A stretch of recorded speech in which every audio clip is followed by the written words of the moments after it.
Welcome to the Stephen Mansfield audio podcast.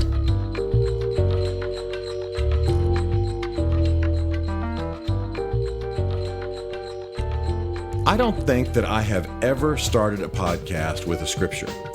And I'm going to do it today, not because I'm preaching, Lord knows, but because I think this scripture captures what I want to say today about the anger and the rage of folks on the right side of the political spectrum. And I need to say quickly, of course, that's where I lean, so it's not like that's foreign territory to me.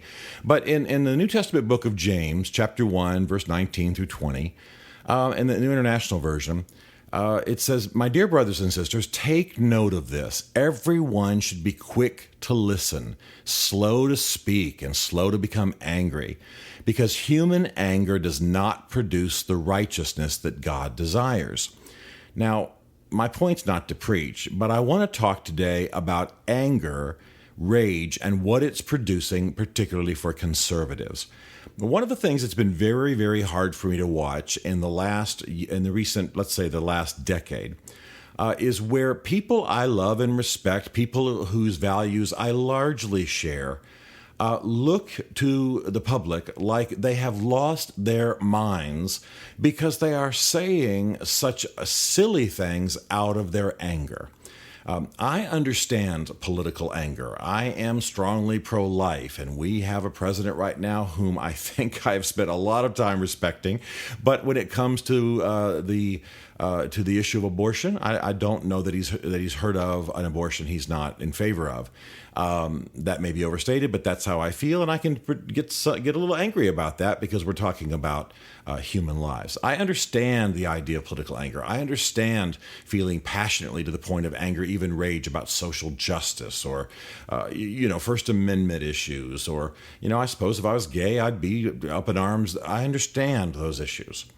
But the people, particularly on the right, and I need to say Christian people on the right, have become so angry at President Obama in the last years that they have bought into some perspectives and some conspiracy theories that are just silly. They are distracting our attention. They are dissipating our funding. And they are making the national debate just goofy. Plus, by the way, if I was the political consultant for everybody on the right side of the political spectrum, I'd say this is not winning anybody. Let me give you an example of what I'm talking about. I am absolutely stunned that during the Obama administration, the number of people who think Barack Obama is a Muslim has increased. In fact, one survey, very respected firm, says that now 31% of Americans believe that Barack Obama is a Muslim. Now, for a good portion of that 31%, they don't care that he's a Muslim. It's no different to them if he was Buddhist, Muslim, Christian. But the majority of that 31%, of course, are people who are upset about the fact that he is a Muslim or using that as an insult, they think that's a negative term. Well, I cannot tell you how false this is. I cannot tell you how... I wish I could explain to everyone. Whatever is wrong with President Obama, it's not that he is a Muslim. He may be a liberal Christian. He may be a fake Christian. He may be adopting Christian language to win an electorate. But what he's not is a practicing Muslim. And I'm not the nation's expert, but I have written a book on his faith and drilled down into it, and it just gains us nothing. The man goes to church. The man reads his Bible. The man is pastored by Christians ranging to conservative evangelicals. You may not like his Christianity. You may not respect it. You may think he's a confused Christian, but what he's not is a Muslim. And yet, so much of the debate centers around that. I was at a book signing here recently for my book, The Mormonizing of America, obviously talking about Mormons and therefore with some reference to Romney. A man walked by who just assumed, I tell you, I live in a world where people are absolutely judging books by their covers all the time and getting it wrong. I wish Benjamin Franklin had been more clear about that quote. And he walked by, he assumed I was probably slamming Romney or criticizing the Mormon trend in America. That's not what my book does. It actually celebrates the Mormon accomplishments while taking on the fundamentals of their faith. And he just turned to me and he said, so when's your book coming out about Islam? When are you going to expose Obama for the Muslim that he is? I mean, real angry, biting, spitting kind of thing. By the way, he's talking to a guy who shares his core values. The guy was a Christian, and the guy was conservative. Well, I'm with him. So first of all, why is he spitting at me? And second of all, why has he got so much energy devoted to the idea that Barack Obama is a Muslim? Okay, now that's a perception issue. Another perception issue like it is what they call the birther issue. Conservatives have spent so much time, including my friend Dr. Jerome Corsi, who wrote the main book on the question of whether Barack Obama was born in the United States. We've spent so much time and money trying to prove Barack Obama was not born in the United States. The bottom line is the state of Hawaii has said that Barack Obama was born in Hawaii. There are plenty of witnesses, and even if we file the lawsuits and think we have a case, it's not going to get solved while he's in office, whether he wins a second term or not. This is a distraction. I realize maybe the political value of painting him as some kind of foreign exotic who's lied to the country, but it's not gaining us any ground. It's not doing us any good. So those are two perception issues. But then what happens is that we begin on the right to develop conspiracy theories that are not true, and we're not, in my opinion, going after the right issues, the important issues, the substantive issues. We're going after artificial issues. For example, many people on the right, including the president of the National Rifle Association, Sarah Palin, others, have stood up and said repeatedly that Barack Obama has got a plan to take America's guns. And that he's, radically anti-gun, and that he's got some master plan of gun control that's going to be unleashed.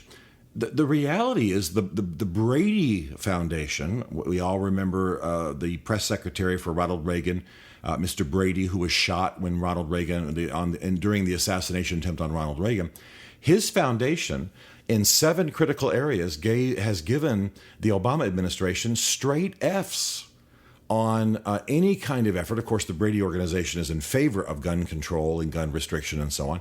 And that organization has given the Obama administration Fs because they say that the Obama administration is one of the worst when it comes to trying to regulate guns. In other words, they're worse than some Republicans have been, some Republican administrations. In other words, it's not even close to true that Barack Obama or his administration is in some way trying to take America's guns. Almost the opposite.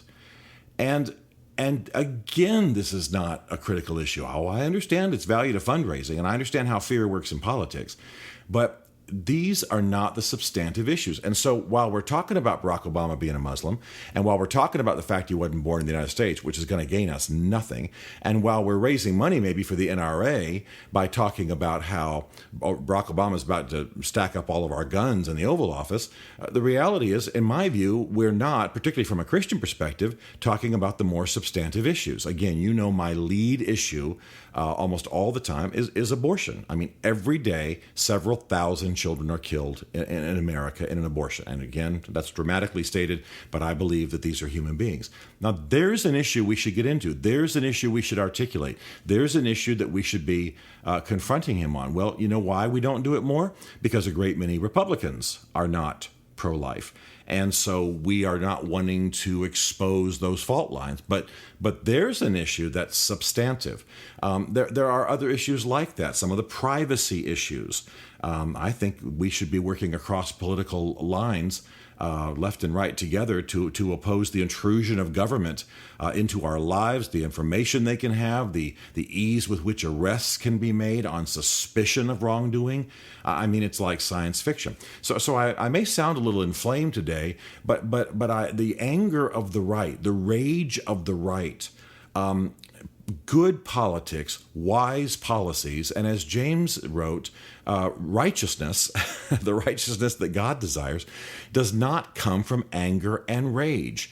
And what our leaders on the conservative side have often done is tried to feed rage and anger, which, by the way, is easy against this administration if you're coming from the right. And it sometimes has a little bit of a racist tinge, a little bit of a, well, he's a foreigner, he's different skin, he lived overseas, that kind of thing. That's not going to help us. Let's take this administration on. I'm speaking as a Christian and a conservative.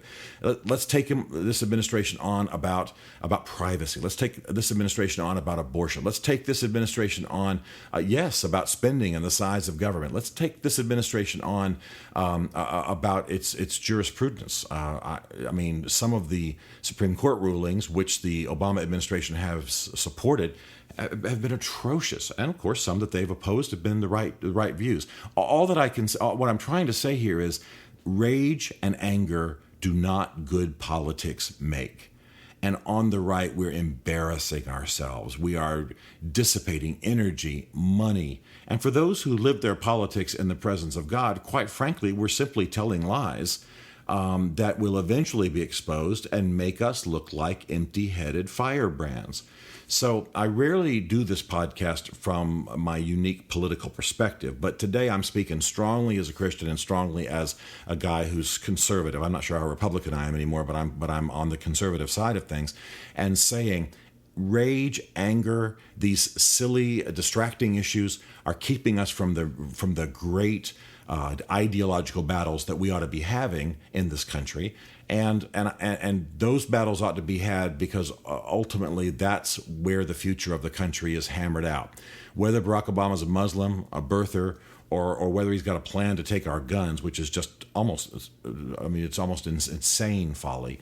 Those things are simply distractions. So if you found yourself, every night sitting there watching Fox, thinking, I'm going to shoot somebody, that's overstated, of course. I'm getting angry and angry. If you find yourself unable to talk about politics without just getting red in the face, if you find yourself buying into these conspiracy theories and feeling fear in your home, about all of this, lay that aside and begin to articulate a reasoned, if you're Christian or come from a basis of faith, a reasoned, faith-based case for what you believe.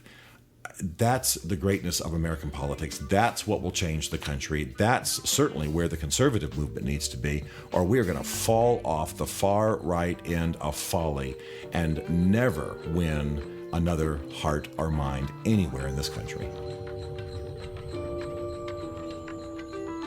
Stephen Mansfield is a New York Times best-selling author, a popular speaker, a frequent faith and culture commentator on Fox and CNN, and a blogger for a number of leading online news services. His groundbreaking books on faith and American society include The Faith of George W. Bush, The Faith of Barack Obama, The Mormonizing of America, and the soon-to-be-released Lincoln's Battle with God. You can learn more about Stephen at www.mansfieldgroup.com and connect with him on Facebook and on Twitter under the name Mansfield Writes. The Stephen Mansfield podcast is produced by Isaac Darnell for Chartwell Literary Group.